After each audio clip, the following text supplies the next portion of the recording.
ঢাকায় ফিরেছে বিপিএল এর শেষ পর্ব। অন্যদিকে বিসিবিতে চলছে গুরুত্বপূর্ণ বোর্ড সভা। এসবের পাশাপাশি দেশ বিদেশের ক্রীড়াঙ্গনের আরও খবর থাকছে ইসলামী ব্যাংক দীপ্ত স্পোর্টসে। আর আপনাদের সাথে আছি আমি মির্জা শাখাসেব সাকিব। প্রায় 6টি ইস্যুকে প্রাধান্য দিয়ে বিসিবিতে চলছে গুরুত্বপূর্ণ বোর্ড সভা। এর মধ্যে রয়েছে ঢাকার ক্লাব ক্রিকেট ইস্যু সহ 78টি ক্লাবের করা বিভিন্ন অভিযোগের মতো গুরুত্বপূর্ণ বিষয়। বিপিএল টি-20-র জটিলতা সমাধান সহ চলমান টুর্নামেন্টের ফিক্সিংয়ের বিষয়টিও বেশ গুরুত্ব পাবে সভায়। এছাড়া জাতীয় দলের কেন্দ্রীয় চুক্তি এবং নতুন অধিনায়ক নির্বাচন করা হতে পারে আজকের সভায়।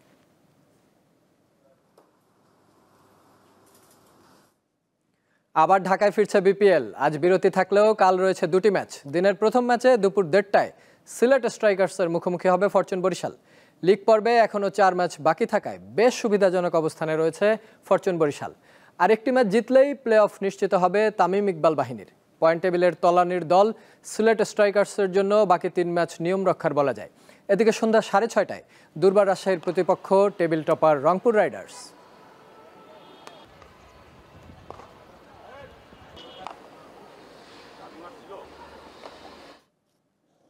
বিসিবিতে আছেন সহকর্মী ঈশান হাসান। তার কাছ থেকে জানবো বোর্ড সভার বিস্তারিত। ঈশান, বোর্ড সভা তো শুরু হয়েছে, আপনি অনেকক্ষণ ধরে সেখানে আছেন।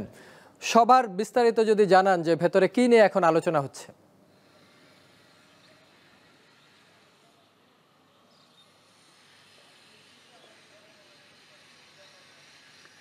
প্রথম কথাই বলতে হবে যে আজকে বিসিবির 17তম যে বার্ষিক বোর্ড সভা, এবং এর আগেও কিন্তু আসলে কিছুদিন আগে বলতে গেলে অনলাইন একটি হয়েছিল, কিন্তু এটাই আসলে বছরের প্রথম বোর্ড সভা যেটা একদম সামনাসামনি সবাই মিলে বসে করছে। তো আজকের এই বোর্ড সভাতে সবচেয়ে বেশি উল্লেখযোগ্য সেটা হচ্ছে ঢাকার ক্লাব ক্রিকেটের যে ইস্যুটা।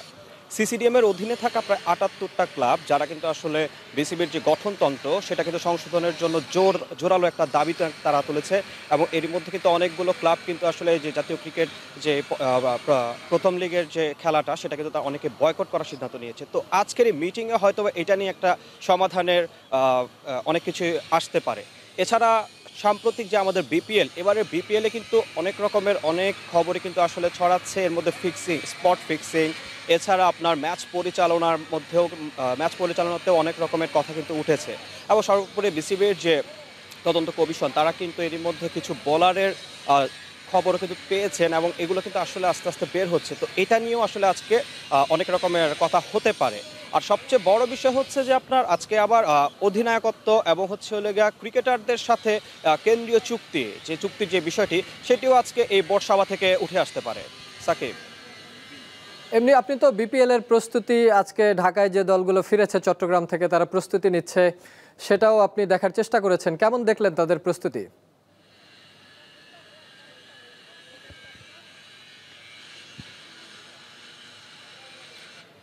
প্রথমত ঢাকার পরে সিলেটের পর চট্টগ্রামের পরে কিন্তু এখন ফের ঢাকায় আসলে, এবং এখানে কিন্তু আসলে প্লে অফ এবং বাকি যে ম্যাচগুলো আছে এবং ফাইনাল সবকিছু কিন্তু আসলে এখানে এই ভেন্যুতে কিন্তু আসলে অনুষ্ঠিত হবে। তো কালকে দিনের প্রথম ম্যাচে বরিশাল আর সিলেট স্ট্রাইকার্স ম্যাচ।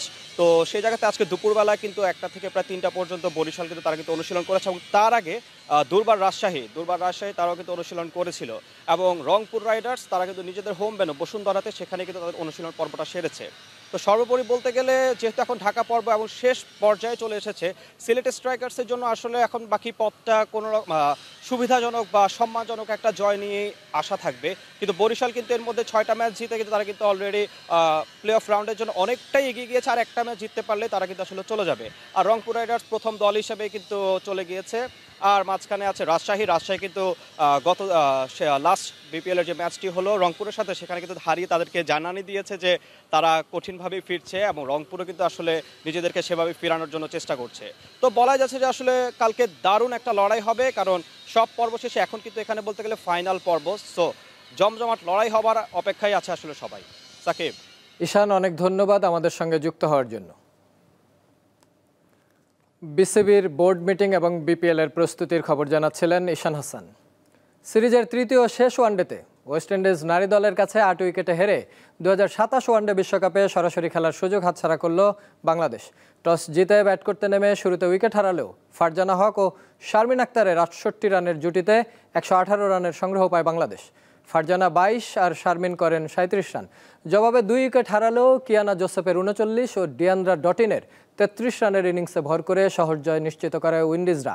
বিশ্বকাপে খেলতে হলে এখন 6 দলের একটি বাছাই পর্ব খেলতে হবে, যেখান থেকে ওয়ানডে বিশ্বকাপ খেলার সুযোগ পাবে 2টি দল। ক্রিকেট ভিত্তিক ওয়েবসাইট ESPN ক্রিকইনফোর বর্ষসেরা টেস্ট ইনিংসের সংক্ষিপ্ত 5 জনের তালিকায় জায়গা পেয়েছে বাংলাদেশের ব্যাটার লিটন দাসের শতক। গত বছর পাকিস্তানের বিপক্ষে রাওয়ালপিন্ডি টেস্টে 138 রানের ইনিংস খেলেন লিটন। বর্ষসেরা টেস্ট ইনিংসের তকমা পাওয়ার দৌড়ে এগিয়ে আছেন ইংলিশ তারকা অলি পোপের 196 রানের ইনিংসটিও। মনোনয়ন তালিকায় এরপরই আছেন ভারতের যশস্বী জসওয়াল। সেরা 5-এ থাকা বাকি 2 ব্যাটার হলেন ইংল্যান্ডের হ্যারি ব্রুক, অস্ট্রেলিয়ার ট্রাভিস হেড। সিরিজের দ্বিতীয় শেষ টেস্টের প্রথম দিনের প্রথম সেশনেই 163 রানে গুটিয়ে গেছে ওয়েস্ট ইন্ডিজ।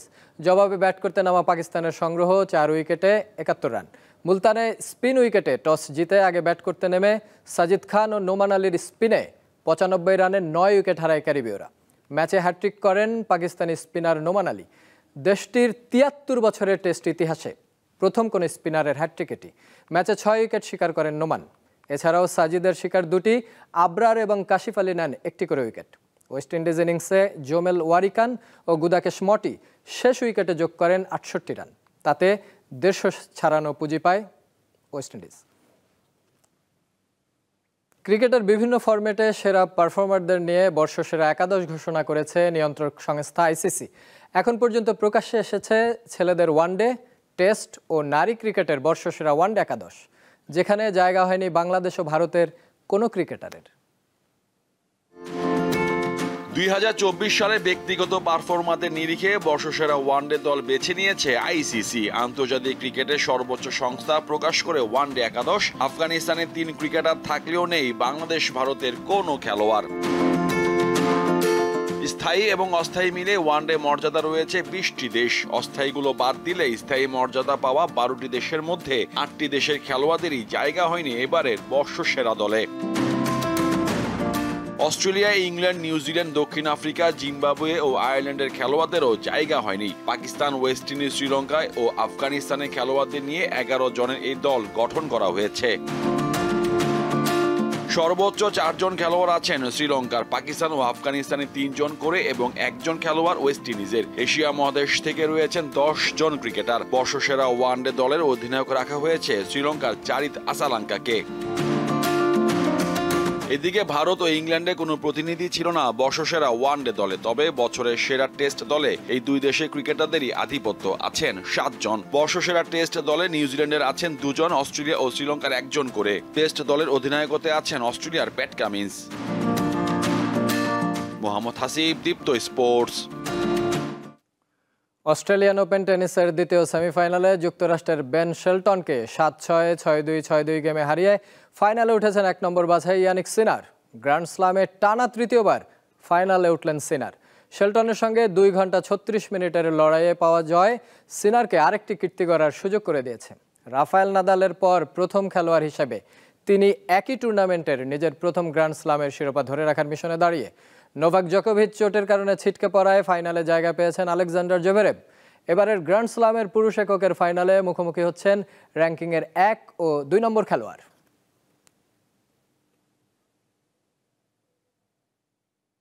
এই ছিল আজকের ইসলামী ব্যাংক দীপ্ত স্পোর্টস। দেশ বিদেশের খেলাধুলার নানা রকম খবর পেতে দীপ্ত স্পোর্টসের সাথেই থাকুন আর চোখ রাখুন দীপ্ত টিভির ডিজিটাল প্ল্যাটফর্মগুলোতে।